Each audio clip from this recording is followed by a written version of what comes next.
প্রিয় দর্শক, যারা ভীষণ রকমের কোষ্ঠকাঠিন্যে ভুগে থাকেন তাদের আজকে একটা চমৎকার সমাধান আমি দিতে চলেছি।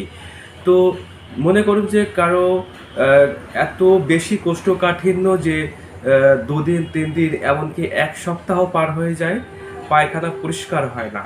এবং পায়খানা পরিষ্কার না হওয়ার জন্যে পেটে প্রচণ্ড রকমের গ্যাস হয়, অ্যাসিডিটি হয়, হার্টবার্ন হয়, বুক জ্বালাপোড়া করে এবং যে খাবার খায় সেই খাবারের ঢেকুর ওঠে, সেই খাবারের গন্ধযুক্ত ঢেকুর ওঠে এবং পায়খানায় গিয়ে অনেকক্ষণ বসে থাকতে হয়, প্রার্থনা করতে হয় যাতে একটু পেটটা পরিষ্কার হয়, তাও পেট পরিষ্কার হয় না।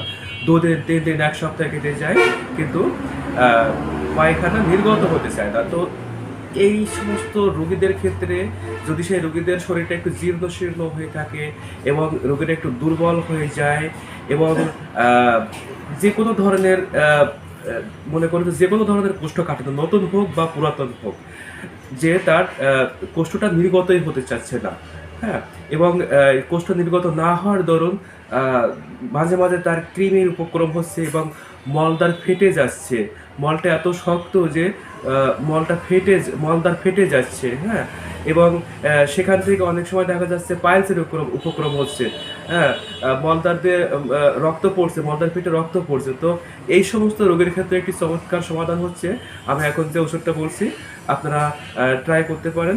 সঠিক নিয়মে যদি খান অবশ্যই উপকার পাবেন। সেটা হচ্ছে হাইড্রাস্টিস ক্যান কিউ, হোমিওপ্যাথিক ঔষধ হাইড্রাস্টিস ক্যান কিউ।